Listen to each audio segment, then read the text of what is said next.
Hola, en esta lección vamos a conocer los distintos conjuntos de valores que podemos ir utilizando con el lenguaje de programación Python. Si bien estos valores o tipos de datos que les llamamos van a parecer bastante sencillos, también son bastante poderosos y nos van a permitir representar todo lo que vamos a necesitar a lo largo de este curso. Primero, tenemos que recordar que queremos usar el computador para que ejecute instrucciones de un programa y luego nos entregue un valor como resultado.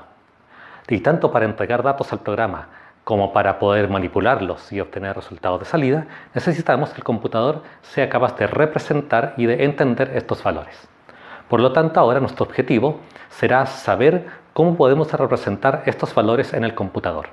Y para eso, primero tenemos que saber qué son los valores que puede representar el computador.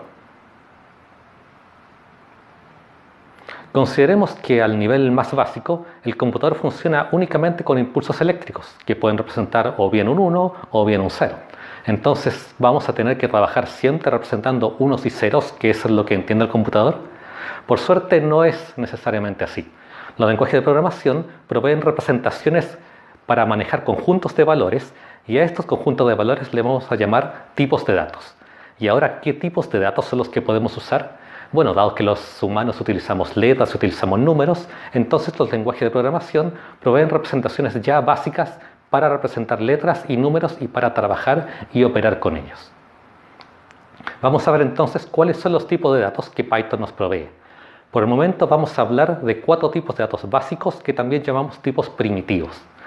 Vamos a hablar de 2 tipos de datos que usaremos para representar números que son el tipo int y el tipo float.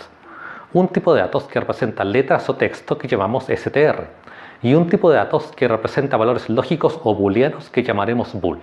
Y ahora vamos a ver un poco más en detalle cómo funcionan cada uno de estos tipos.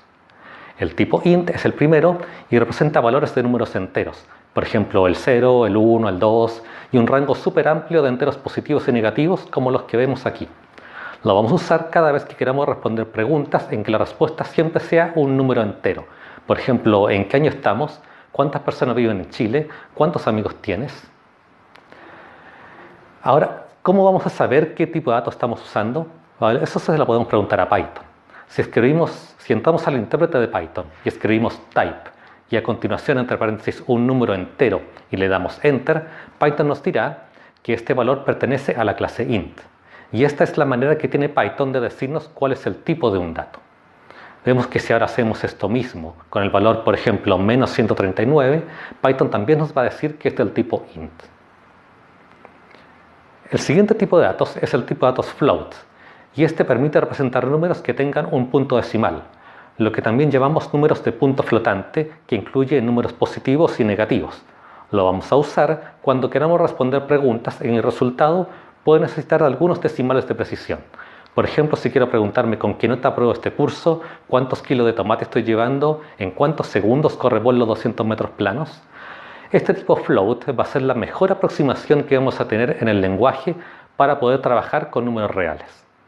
Podemos ver que ahora, si usamos type con el número 1.25, Python nos va a decir que este pertenece a la clase float.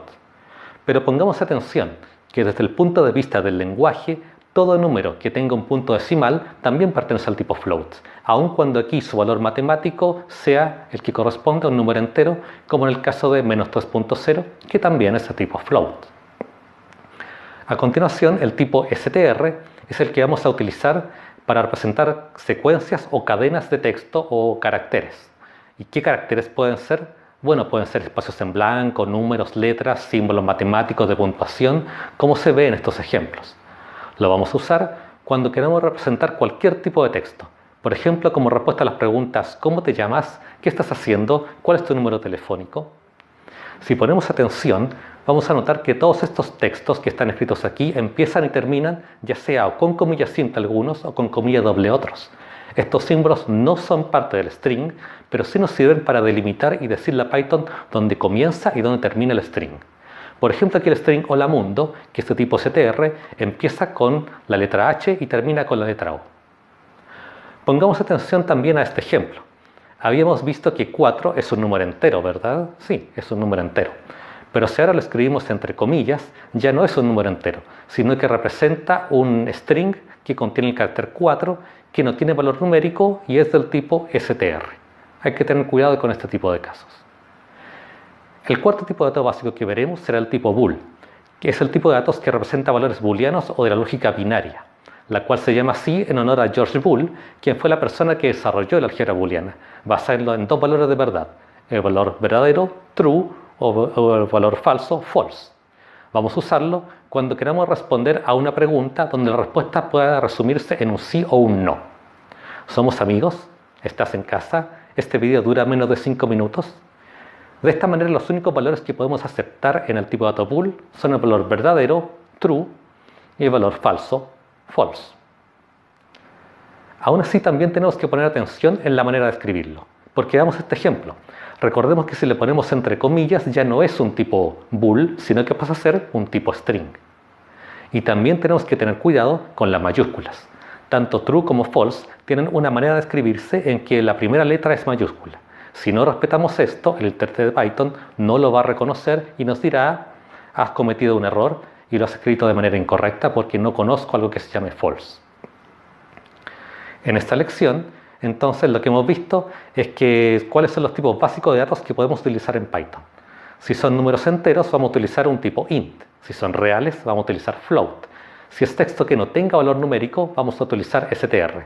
Y si es un valor booleano o lógico que pueda ser verdadero o falso, vamos a escribir bool. Y si no sabemos qué tipo de datos estamos usando, entonces podemos escribir type entre paréntesis y pasarle un valor y Python nos dirá cuál es el tipo de datos del valor que le estamos consultando. Muchas gracias.